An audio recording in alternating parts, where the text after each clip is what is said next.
Every aspect of the late Harold Abbott's work is represented in the exhibition at the Newcastle Region Art Gallery until November the 1st. The works come from private and public collections and include a 1938 self-portrait. The paintings, watercolours and drawings demonstrate versatility, ranging from 1930s oil-on-canvas portraits to colourful acrylic abstracts created this decade. Harold's wife Gwenda is pleased with the exhibition. And I'm pleased to see it as a whole, because when you're living with a person, there are so many paintings about at the time and then no more, and they're pushed away. And then there are some more, and you see each change, but you don't get an idea of the whole until you see something like this. Some of his most outstanding paintings depict Second World War prisoners in Thailand and Australian defeat at Singapore. Now the colours are sulphuric and unpleasant, and Harold didn't find war a pleasant area. He was an enlisted soldier because he felt that it was an honourable thing to do. She says monetary value shouldn't be placed on the works. Perhaps his paintings will increase in value in monetary terms after the retrospect. I don't know. Most of these works here have remained in collections, personal collections, since the day they were bought in the 30s. Now that indicates that the painting has a great value, that someone desires it and wants to keep it and not sell it. I think that's a greater value than X number of dollars.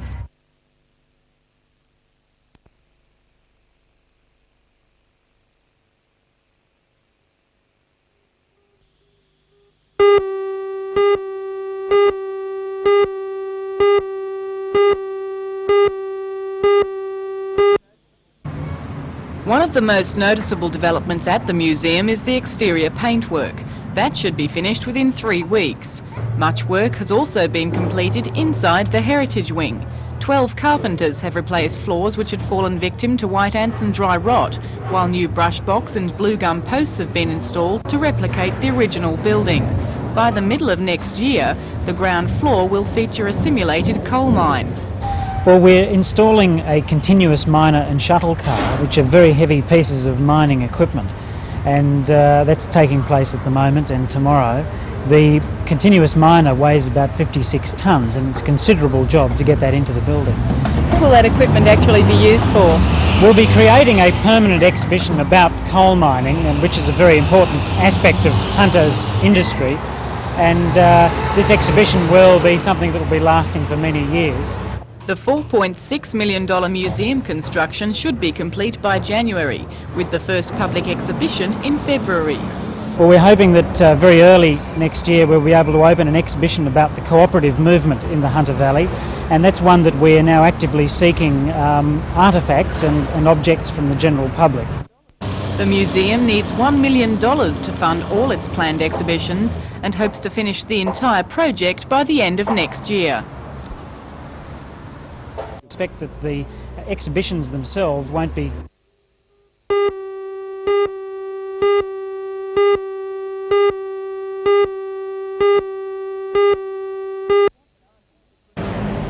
It's often argued that graffiti is art, but the State Rail Authority doesn't see it that way. It's become a constant thorn in its side, and the problem is getting worse. The state government has just announced a program which it hopes will help curb graffiti artists' inclinations and help them find their way back to more ordinary canvases. Under the scheme, young offenders who damage state rail property by either graffiti or vandalism can be sentenced to up to 30 hours of work at a railway station. So our budding young artists could find themselves cleaning graffiti off walls, floors and toilet doors.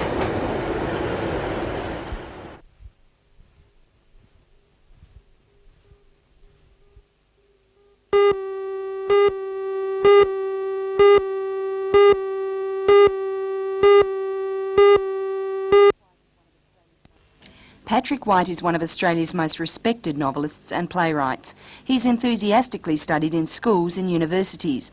It's White's ability to break with Australia's naturalistic tradition and write plays that are symbolic and surrealistic that has set him apart.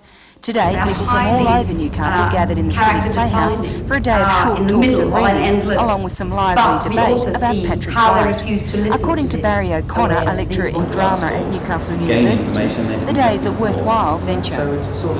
I think it's to reach as many people as we possibly can in the community and to inform them about the eminent Australian writer Patrick White, so that they can bring any questions forward to a panel of experts that they may have entertained about Patrick White, or if they've never thought anything about Patrick White but have always known him as a name, then they can gain some information, be informed about his novels, his plays, about himself, because the speakers cover all those aspects of Patrick White. Who's here today? Are they university students or what sort of audience?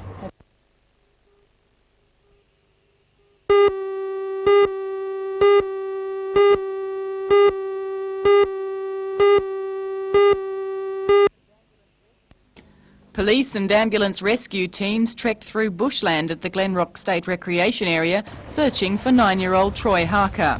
He had been bushwalking with family and friends when the accident happened. The kids were looking in the pond, and then all of a sudden he just went over on the slippery moss. He just went over and straight down. So we all got the fright of our lives and raced down there. And right. What were your first thoughts at the time? Well, my first thoughts was he's probably broken his neck because it's quite a long way down, and I just raced down there as fast as what I could, and then we didn't know how to get him up because it's so steep. Rescuers lowered a wire basket stretcher to the base of the waterfall and secured the boy in it before manually lifting him out with ropes. Although shaken, Troy sustained only a sprained ankle and was taken to the Royal Newcastle Hospital in a stable condition.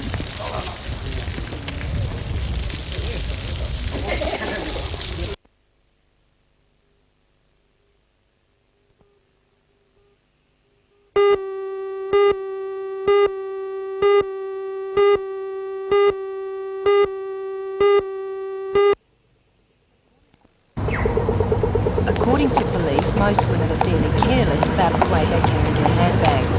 Despite the fact that bags are often laden with valuables, most people casually sling the strap over a shoulder.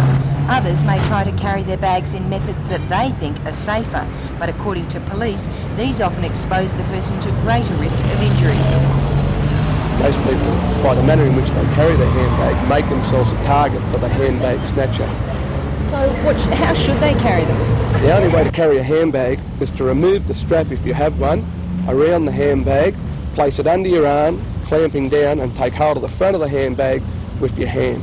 So what's the advantage of that? With that, the only way to take the handbag off me now is to approach me to the front, which means that you're going to see your attacker and you can describe your attacker. The message which comes over loud and clear from police is don't try to struggle with the bag snatcher, get a good description, but don't run after them. Just hand the handbag over to them. If they confront you or if it's snatched, turn around, get a good description, but do not pursue them. It can lead to trouble.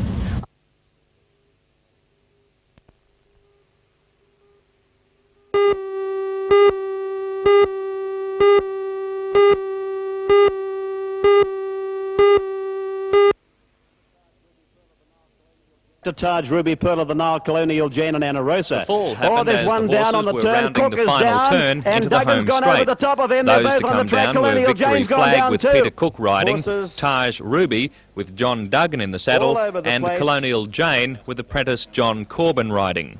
Would All the jockeys club doctor suffered come minor to the injuries, enclosure, please? with Peter Cook Taj Ruby, receiving Pearl a of the cut Nile, ear Colonial, and Jane Duggan and and Rosa. Corbin bruising. There's one down on Cook's the horse turn. Victory Cook is Flag was down, later put and down. Duggan's gone over the Taj top Ruby of him. They're and both on the Colonial track. Jane Colonial Jane's gone sustained down bruising. too. Dancing King has raced to the lead.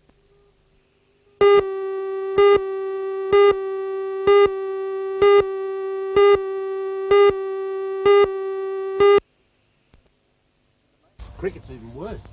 In the main event, over 12 rounds, Australian and Commonwealth junior middleweight champion Troy will take on former International Boxing Federation champion Carlos Santos from the United States. Dean, the current Australian heavyweight champion, will fight veteran Jimmy Young over 10 rounds. Young has fought 5 world champions, including Muhammad Ali and George Foreman. And Guy, the light heavyweight champion of Australia, will take on Frank Minton from the US over 10 rounds. The fight's to be staged on November the 6th, are seen as the next step the boxing Waters brothers must take towards a world title bout. I feel great. I'm sparring the best I've ever sparred.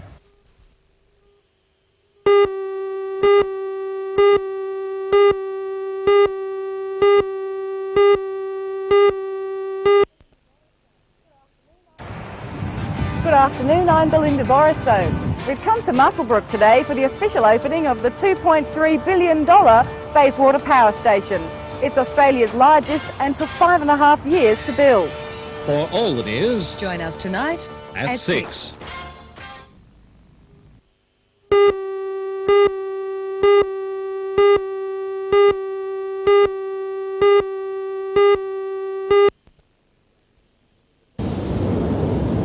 The 26-year-old Australian champion finished only second at the Queensland Championships last week, but says he will go much better at the New South Wales titles.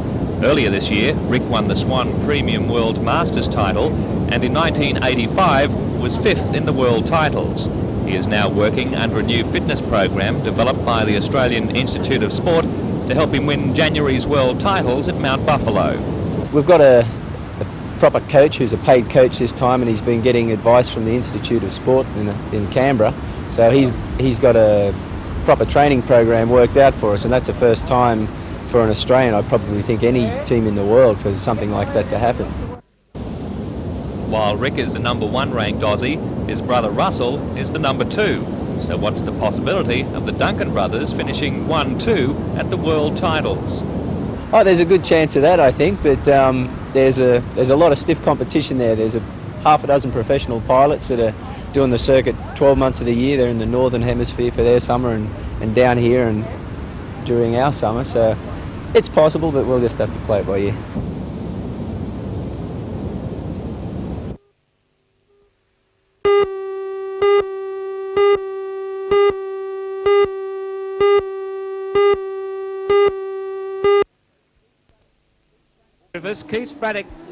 Also on the 24 event program will be sidecars and sprint cars. They'll be both making their season debut. In the solo bikes, last weekend's clash between Chris Watson and Todd Wilshire looks set to continue, with Tony Primmer and three-time champion Brian Nixon also eager to score a win. And in the super sedans, Greg Cassidy will be trying to continue his winning run in that event. Beams through turn 1 and 2.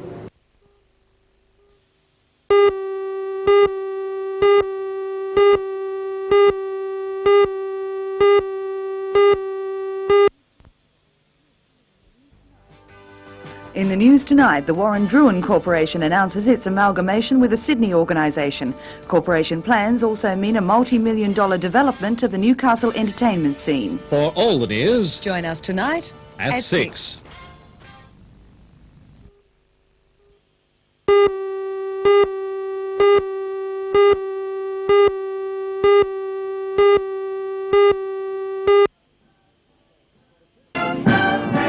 The two main reasons put forward for the defections are a RAF requirement that anyone promoted to squadron leader or above must agree to stay for at least another 12 months, and the high salary packages being offered by commercial airlines. Qantas, for instance, will be asked by Defence Minister Kelly to cut down its recruitment of service personnel to try and keep disruption of the Air Force to a minimum.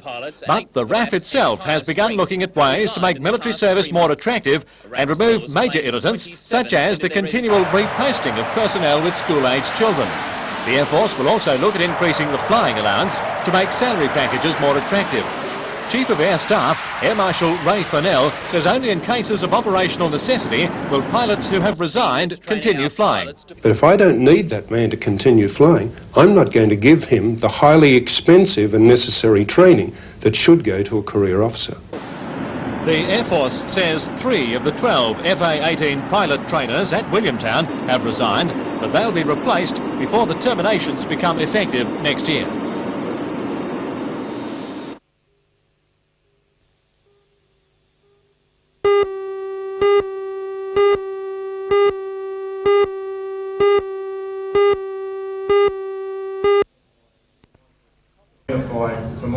Topics covered at this year's Matara Forum were the questions of party politics in local government, whether the restructured Newcastle City Council is workable, and the role of councils in protecting the environment.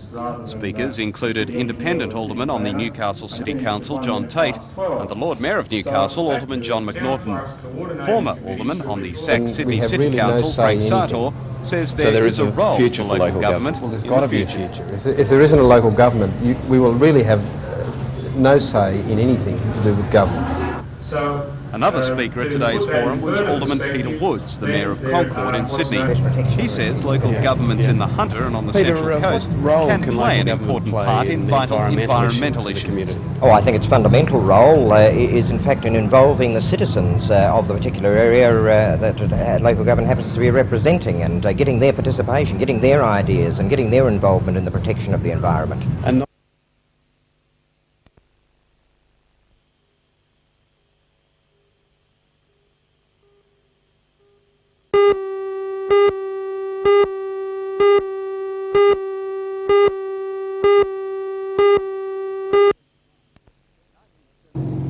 In 1979, Jeff Burgess lost the use of his left arm. Attempting the world water ski speed record at Surfers Paradise, he fell at 220 kilometres an hour, tearing the nerves in his arm away from his spinal cord.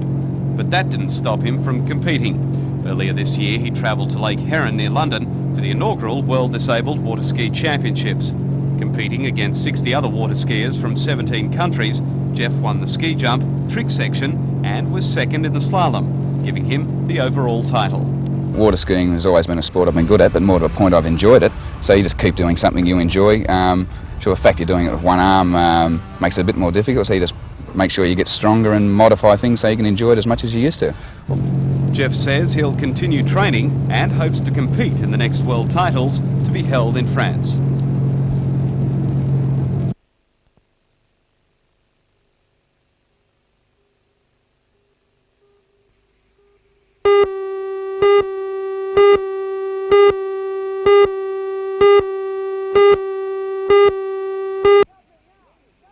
Stop him now! Go! Go! Roller derby may be down, but there is nobody on this track who believes it is out. Keep coming, Carol. Make her work. Make her show what it is to work. This creaking wooden oval is the only permanent roller derby track still standing in America. It is a shrine for a few dozen true believers who are trying hard to raise the dead. They are determined to bring back roller derby. Roller mania. Hard-hitting roller skating. A TV producer is trying hard to repackage roller derby as a syndicated series. So far, TV stations are not lining up to buy. Perhaps the game is just too uncomplicated for the 80s. Scoring requires simply skating past an opposing player. Strategy is largely limited to elbows. People can get hurt doing that kind of thing. Barbara Baker has had her nose broken twice. She particularly remembers the first time. My mother slammed me into an upright. One of these here, we call them uprights. Your mother? Yeah. Now, the roller derby faithful just travel in circles, confined to their warehouse near Oakland, California.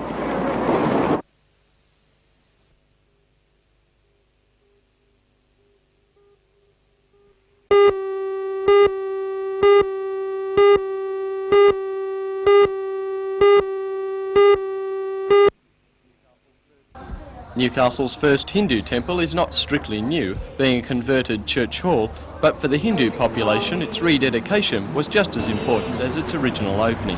An estimated 200 Hindus live in Newcastle, and up till now they held their religious gatherings in private homes.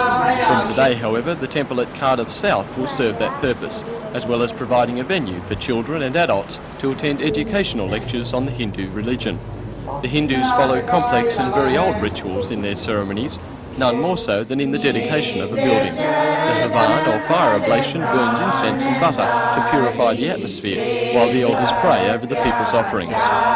Prayer meetings at the temple will be held about once a month. May we burn out